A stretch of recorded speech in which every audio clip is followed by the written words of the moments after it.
Real people, real celebrities, real talk. Join the Breakfast Club. Blast off in your weekday morning 6 to 10. Morning, everybody. It's DJ MV Angela Yee, Charlamagne the God. We are the Breakfast Club. We have a special guest. It's Throwback Thursday. Yeah, man. I'm waiting to do this. Put on your ring. Oh, my gosh. This is awful. You too beige for that. You too beige for that high note, bro. I can't do it? You too beige for that high note, bro. Oh, man. A member of one of our favorite groups, everybody's favorite group, New Edition, Mr. Johnny Gill. Johnny Gill! Yeah, man. You know, I can't tell you guys how excited I am to be here. This is my first time. I mean, all these years, right? Yeah, absolutely. And you have an album out right now. Yeah. Just came out today. Game Changer. So, you know, it's just some grown folk stuff if you want to make some babies. And if you don't, I don't know what to tell you. You still listen anyway. You don't have to be grown to make babies, though. It's better if you are. How old you wanted to make babies, G? I'm just saying. Grown and... Never mind. It came out through your own label, right, Johnny Skills? Yeah. This is the first project on the new label, J Skills Records. And, in conjunction with Caroline and Capitol. So this is like really... After 31 years, man, it's crazy because, I mean, you know. 31 years? Yeah, 31 years later, it's like being in control over my life, my music, my career. It's like, who would have ever thought? And you've learned a lot. You had a lot of ups and downs in your career financially. Oh, my God. We done seen it all. I've been through it all. You lost everything. Seen it all. I ain't never heard that story. Yeah. Man. You never saw that Unsung? Unsung. I seen that Unsung. No, I saw Behind the Music. It was that was what we was doing one for Bob. You had to sell your house, sell your cars. So what happened? Yeah, what was you spending money on? You got on You see that? them old pieces? I lost it, but I found it. No, you know, growing up in the business, and this is, 31 years of being in the business, you got to understand there's no blueprint to how to spend money. And the craziest thing about me, I've never been an addict. I'm none of those things. So it was bad choice. You just threw over 100 grand in our face talking about you haven't been an addict. No, I'm just saying I never He wasn't a drug addict. Okay. Kind of stuff. It was like, just making bad choices. And I was just one of the fortunate ones, man, to go through the process and to lose things and then come back and gain everything, quadruple what I had. Good. And that was just a blessing. But it was just due to the fact that, we all have peaks and valleys in life, but it's not, it's always about how you get back up. Were you shady accountants and stuff like that, or bad I don't managers? even say it was the accountants. Where the real problem started? I'm not throwing them my hoes. voice. I'm not throwing. Yeah, you was tricking off on those No, women. I was on a budget with them. They was cool. But I'm just saying the real problem started on the New Edition Home Again tour.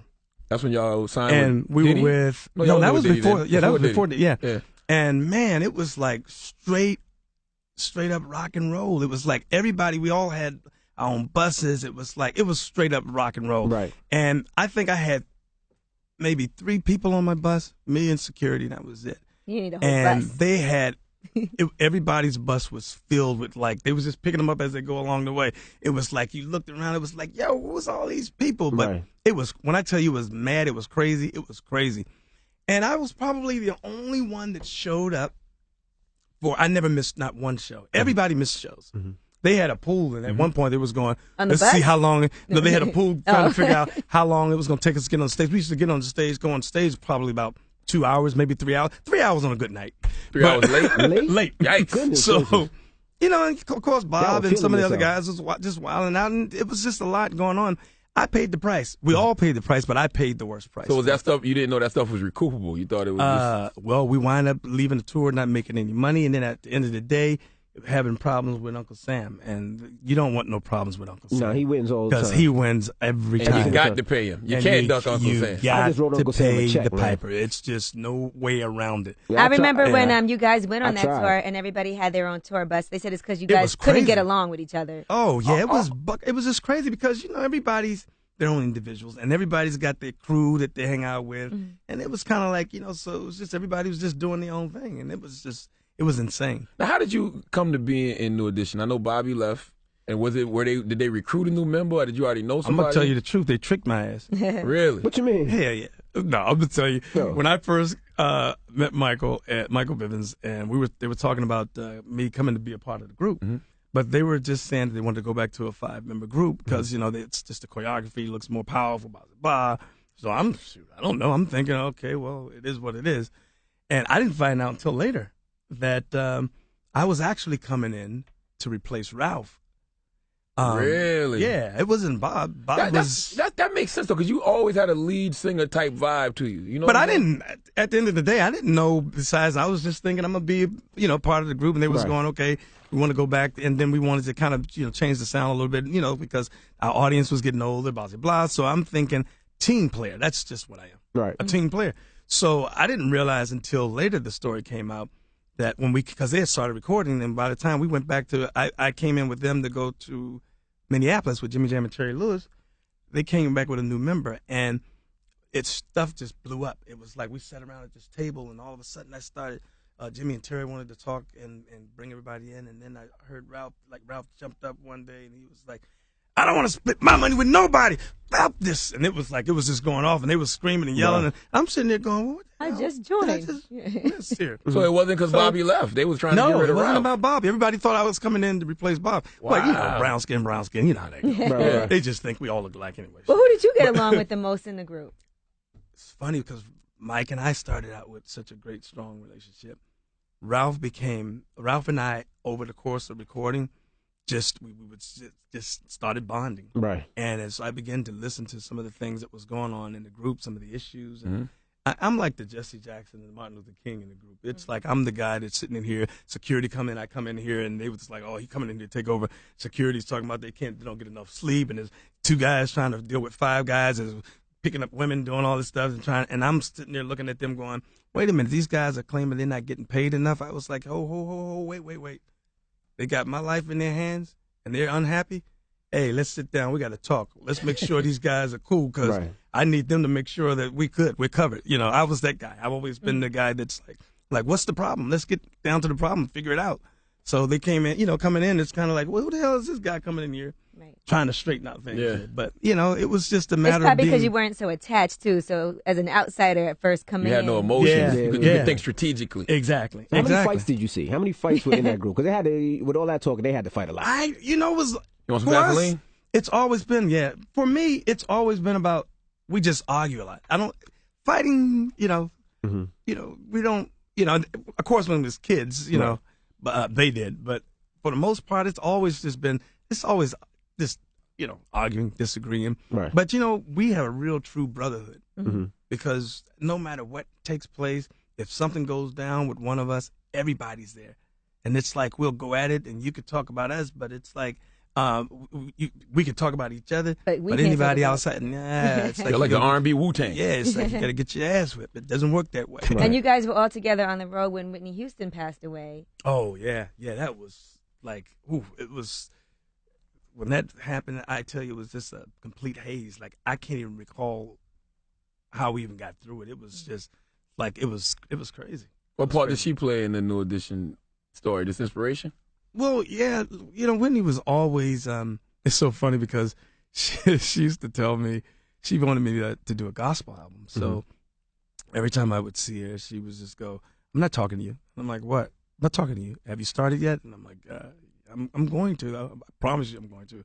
But she always wanted me to do a gospel. Are you still planning to do that? Yes, absolutely.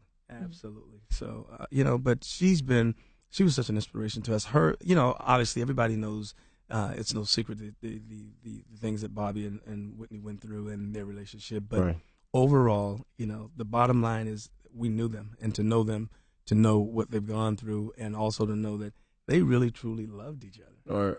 That was real. Right. That was real. I always wondered when you became the new member of New Edition, because that was before social media, so you couldn't see if it was backlash from fans. Did fans have backlash when you joined the group?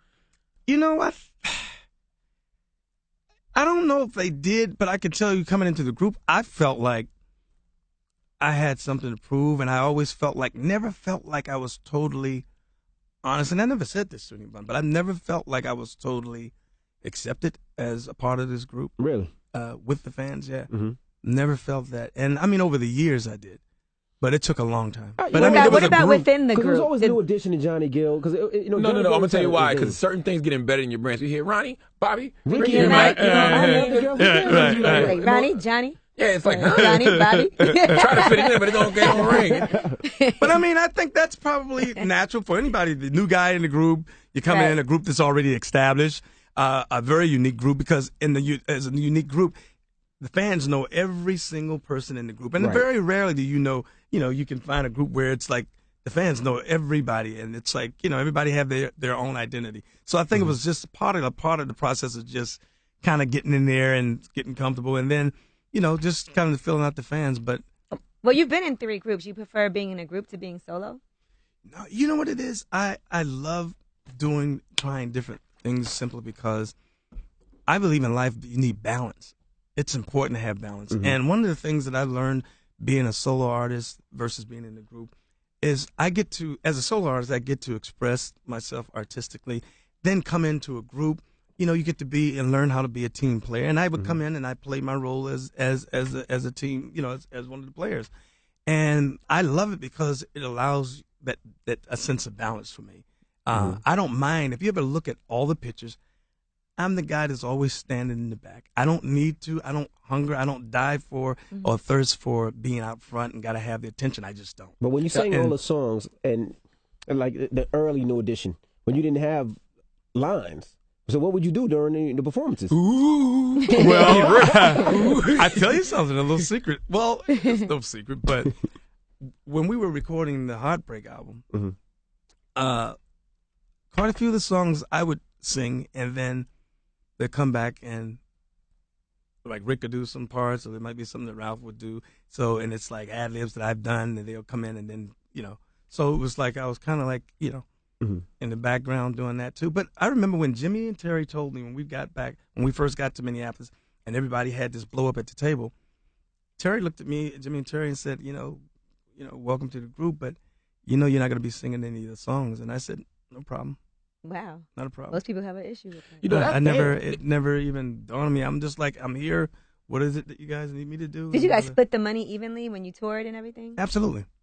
Oh, so he didn't care, like, I got to sing a song. Right. That's my voice. I'm going to tell you what else is interesting about this. The fact that you played your position so well, but your solo album was such a game changer. Like, you had a hit album. And nobody's, I didn't see that coming. It's like, wait a minute, that's the new guy. What are you doing with all this and wrap my body tight? You know what I mean? But I knew even going into the situation with the group, I knew I still had a contractual obligations to the record label as a solo artist. So I knew eventually I still had to go back and fulfill that obligation as a solo artist. So I never felt like I need to be out front and I need to get mine off. Right. I need everybody to know. It's just never. I was just whatever. I was comfortable with whatever the role was. But then you got thrust into the forefront. Now you went and took a lie detector test to prove that you weren't gay. Absolutely. There were all these gay rumors about you. Absolutely. Why? And it wasn't about the people that I wanted to prove it to. I was dating my this was my ex, and I was dating her, and I remember her coming back to me one day saying, I'm hearing all this stuff about you this and that, and you're an idiot, and I'm like, there's no way. And she didn't ask me to. Mm-hmm. I said, there's no way. Because I said, do you believe that stuff? And she goes, no. She goes, but people are saying this, that, blah. And she had a little doubt in her mind. Yeah, she definitely had a little doubt. So my thing was, I was like, I'm not laying in bed next to a woman that I supposedly, that I'm talking about marrying and being a part of my life and worried about, are you sitting there and have any doubts? Should have just broke so up with I her. went, but it wasn't her fault because you live in this society. And everybody's saying, it's crazy when this is a part of what comes with the territory. And at the time, I was like, you get pissed and you're going, who said it? Because I'm going to whip somebody's ass. But I'm trying to figure out, it's a bunch of people's ass. Where did it So it was this one. I remember this one picture. It was a picture. I never. With you walking and Eddie was just walking behind you. And you know what? Somebody, what do you call it when you, with those pictures? Photoshop. And I'm sitting there looking, going, okay, all right, the hell. And it's so crazy, man, but for her, I wanted to make sure that if she was going to be lying next to me, that there was no question of that. And I wrote down questions as well as I told her, ask anything you want. Have I even ever thought about another man? Mm-hmm. We laid it all out. And she laid there when we got the results back, and you know, and she cried and she said, I never doubted you, but you know, she said, you know, she thanked me, but I was like, listen, I don't want you. I said, people talk and people gonna always talk, and there's nothing I can do about that. Mm-hmm. But this was before social media too. So was there any one person that you asked you really wanted to kick, like you knew it was coming from like a source? No, it was many. It was many people. It was many. It was many, and you know, at the end of the day, I was like, hey, it is what it is. The thing that would have really, I think that I realized, if I had worked to try to prove to somebody that I'm not somebody that they think I am, then everybody would have won. Mm-hmm. Because now I'm coming outside of me trying to do something to prove something to somebody. It's like I had to continue to go forth and do and be who I am. One of the crazy things about this, interesting thing about this, when I look at the Bill Cosby situation, think about it. Bill Cosby going through what he's going through, but there's a number of people that's coming out. All hearsay. And it's hearsay, but there's a number of people coming out. Like 20. Listen, all that stuff that you hear about, rumors about me, show me one that's come out and said, that's true. A string of people that said, true. hey, listen, somebody would claim that as. It's like, yo, get out of here. It's just bull. Would claim that as you said. And if they did come out, if you listen now to come out and say some, I'll whip you know what? Well, good. I'm glad we cleared that up. Because Sherry Shepherd asked me to ask you that. Since you guys are dating now, she wanted to make sure that. Yeah, right. Always wanted to know. Yeah. You dating Sherry Shepherd? No. Oh, I didn't know that. Are you sure? No, I'm looking for J-Lo. I'm sorry. Oh. That's a good one. I always wondered, though, did that put a strain on your relationship with Eddie? Because y'all boys. Never. But as boys, you're like, man, we can't be seen together because people going to think this. Never. Me and Eddie never once thought about or felt like, it was like, yo, here's how we always felt. Our whole crew. Mm-hmm. Yeah, you know, y'all talk that if you want. But I'm going to say something. I've offered many times, anybody that felt or you think that I was that way or you believe that I'm that way, come and approach me. I'm approachable. And if you walk away on 2 feet, I'll be whatever you want me to be. It's the deal.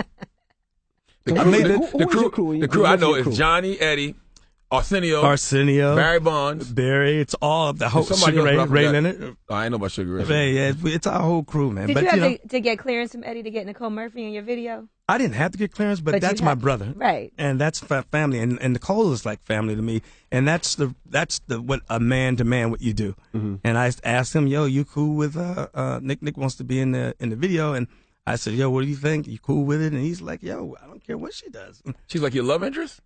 She's like, well, you think she is, but she's not. See, if I'm Eddie, I'd ask you. You used to hit that when I was married with her. Why all of a sudden you want to? There's a twist. There's a twist to the story. Got you. In the video, you know, Nadine from she was in Denzel's movie Flight. Nadine. Oh yeah, okay. She's the leading girl, and me and her is kind of in the scene, and it's getting real hot and it's heavy and it's crazy, and we almost get busted. And Nicole pulls up, and basically we're grabbing our things, and in the video, what happens is you'll see us both panicking and we're running. And as we run into the door, I run out of the door simply because Nadine was cheating on Nicole. Oh, that's dope. You just gave it away, man.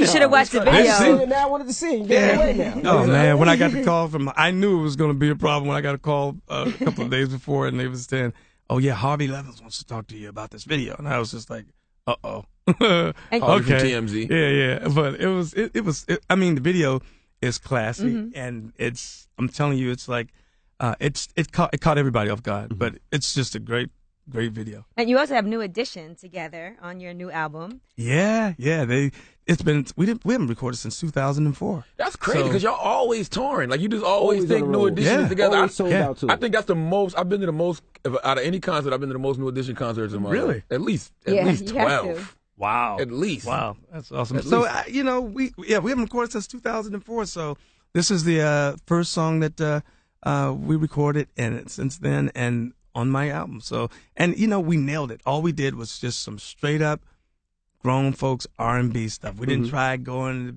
compete and being, it was like, hey, just do what we do. That's what I like about all y'all guys, man. Even like, Biv, I run into Biv all the time. Like none of y'all are trying to be young. Oh yeah, he was on the flight with us. Maybe Bobby a little still. But Bobby a little, maybe Bobby a little bit. But the rest of y'all, I wouldn't say man, Bobby's trying to be young. Y'all like, I'm throwing on my pea coats. I'm a grown man now, dog. Yeah, you just got to be who you are and be comfortable in your skin. And did y'all ever do an intervention with Bobby? We've tried a few things. We honestly tried a few things. And I think anybody that has had somebody in their life that has gone through that struggle knows that that's a beast. That's a monster. Absolutely. It's a beast to beat. And the only thing you can do is be there to support. Sometimes real love and tough love is you got to sometimes back up and you got to allow them to go through the process. How's Bobby now? He's up and down. He's up and down. Is he still on the show when y'all perform? Is he still there? Well, he missed half of the show, missed half of the tour. Back. But then he came back. Came back. And how's his rhythm? Because I mean, it's he got to do twirls and spins and sing. He was a little out of breath. His rhythm was like Eddie King. He was like, well, when he does that, when y'all perform, what do y'all do? Because y'all are in unison, you know what I mean? And then all of a sudden it's Bobby. You know what it's like? We see him, we know he's there, but he's really not there. In a sense, like everybody's in sync, so when we're doing, and if he goes left while everybody else is going right, we just go, yeah, whatever. Why not do a Bobby Brown hologram? Well, that wouldn't be a bad idea, probably. Did y'all? Let's talk about LSG for a second. Keith Sweat, Gerald Levert, God bless the dead. Yeah. How did Gerald's passing affect you? Man, let me tell you, I was probably the last out of the whole crew, out of everyone, even with Pop Levert, because I talked to him, and he's like my father, and we talk at least once or twice a week, and I've watched how strong even this guy has been. I couldn't, probably in the last maybe 2 years, just started to get through the process of where I could listen to songs and his songs. And yeah, I just had a real time, and I've lost 1 million people in over 48 years of living. Mm-hmm. And I just, whatever it was with Gerald, I could not, it was just tough for me to heal from. And I went through it, man. I went through it because that was like my road dog. Gerald and I used to do stuff like, I would go, yeah, man, I'm getting ready to go and do this show. Got blah, blah, blah on there. And he'd go, oh, okay, I'm on my way. Let's tear the ass up. We would do stuff like, hey, he'd call me going, yeah, I'm getting ready to do this on this show, blah, blah, blah. By show, you mean women. We got these 2 chicks over here. And tell them, go tear their ass up. I'll be there. So we used to, he was my partner in crime. And that was my brother, man. And I miss him, man. You think it's because it was so sudden, too? Yeah, unexpected. Yeah. And you know what? I think, honestly, the reason why I think it hit me even harder, he had just gotten back from South Africa. Mm. And the night that he got back, I was in the car I just got home, and this song came on, and I said, oh, I'll hit him in the morning. Damn. And tomorrow never came. Damn it, man.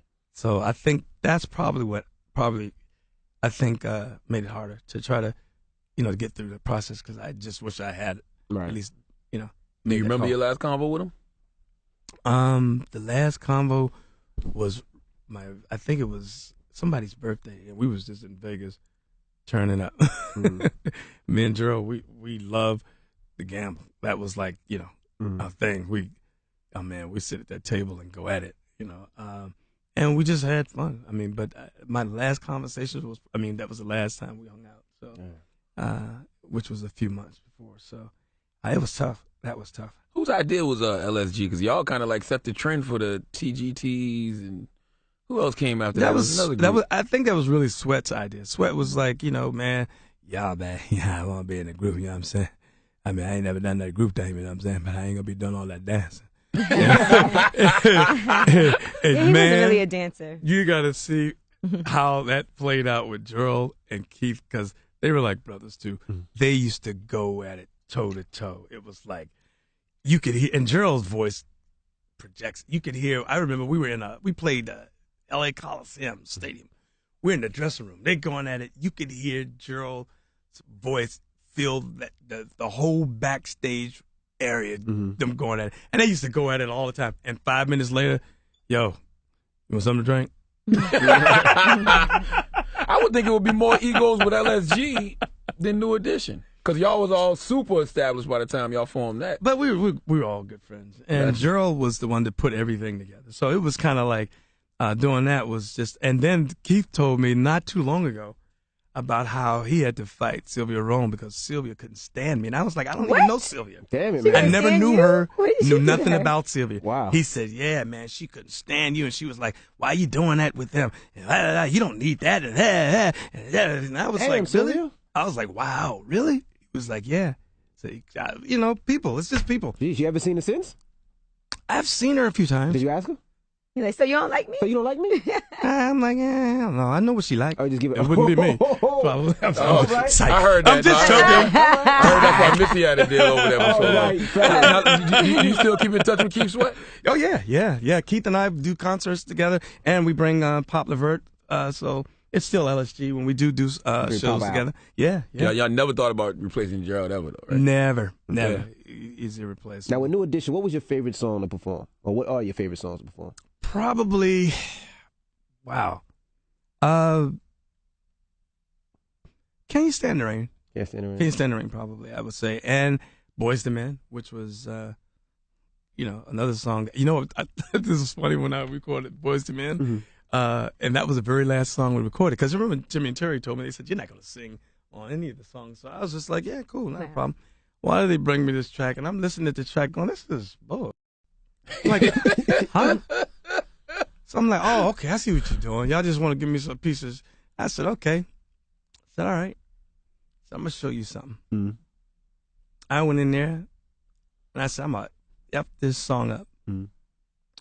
By the time I got to the second verse of the song, all I saw was like, it looked like cartoon characters because it was like a window like this, and everybody's standing over everybody's head like this, looking like this, going, oh, shucks. I was like, yeah, I don't care what you give me. Mm-hmm.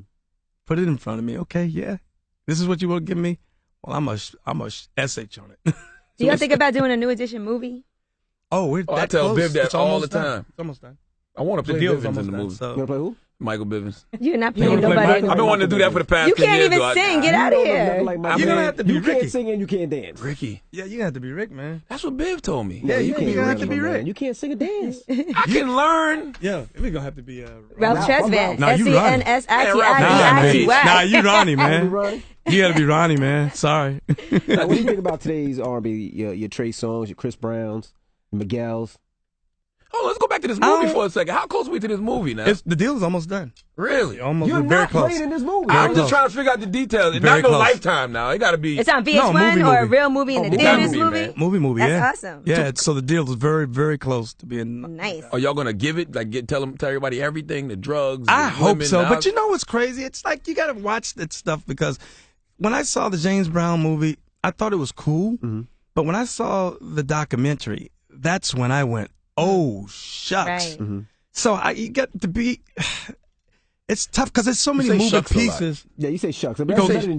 Well, I'm trying because I didn't know whether I could, so I'm trying to be politically Don't correct. make him curse. I was trying to be politically correct. You know, every now and then something slip out, and I kept going. Oh, am I supposed to? I'm trying to be politically correct, but it's so you got to kind of watch that because it's important. You only get one shot, right, and one shot only. So being able to tell that story and with all the different moving pieces that we have in this group, it's going to take somebody that's really going to have to home in and know how to actually unfold the story because there's a lot of history here. And it got to be on Ray, What's Love Got to Do with It level. On that level. It's like it got to be like the Avengers. Absolutely. Y'all might have to do solo movies first and then just do the New Edition movie together like the Avengers did. So I hope and pray that everything comes out and that we have an opportunity to tell the story and that everybody can, because you got 6 guys and everybody's got their own story. So how do you make everybody feel comfortable? And it's a lot. So you find out how people really feel about you. Yeah. Now I asked you about today's R&B and you paused. You said you hated it before. You paused. No, I was just playing. I was just 20 seconds. Let me tell you why. Because listen, I love all types of music. The one thing that I've realized, and that even when you listen to the new album, is I listen to all types of music, and you got to stay open. That's the thing that keeps me motivated, keeps me creative. And I don't look at it and think, well, that's not my genre of music, or what they're doing is not that real R&B. And I'm like, hey, listen, music is a form of art, and it's like a painting. What you like, somebody else might not like, and it's just beauty's in the eye of the beholder. Whatever works for you works for you. You like any of it though? I love it. I love it. Trey Songz wrote the. I redid the song "It Would Be You" on my last album, the Still Winning album. That kid is nice with the pen. Nah, he's dope. Man. Now, I wanted, you said that you never wanted to sing lead prior, but after you had that hit album, then y'all came back together to do albums, was it different then? Like, oh, no, Johnny, we need you to sing lead on this one. I was like, hell yeah, y'all gonna have to pay me more, but I won't be up in front. I never thought, I just never had, that's the one thing that I wish I had. Was an ego. Be ego, more aggressive. To be more aggressive. It's like whatever it is, it is. I'm not the guy that walks in the room and go, hey, I need everybody to see me. Mm-hmm. I'm not the guy that walks in and got to go. You've had the longevity, so maybe it does work for you. I mean, yeah, because I've never been that. I've never been that guy. Everybody thinks Bobby had the biggest ego. I'm thinking Ralph probably did. That's probably why they wanted to replace him. No,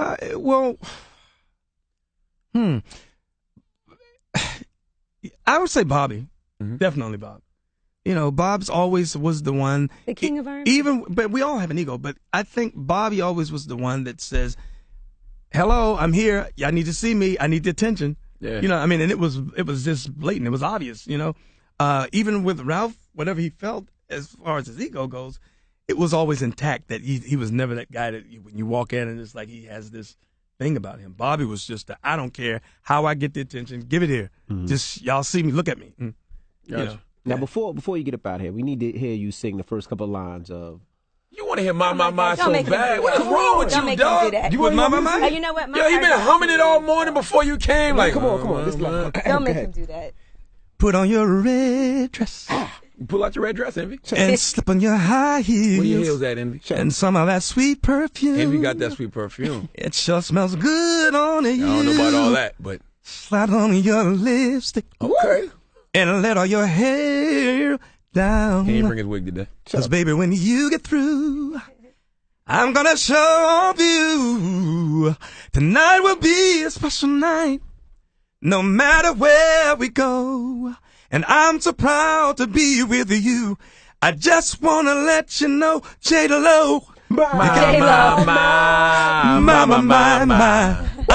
You sure look good tonight. Yeah.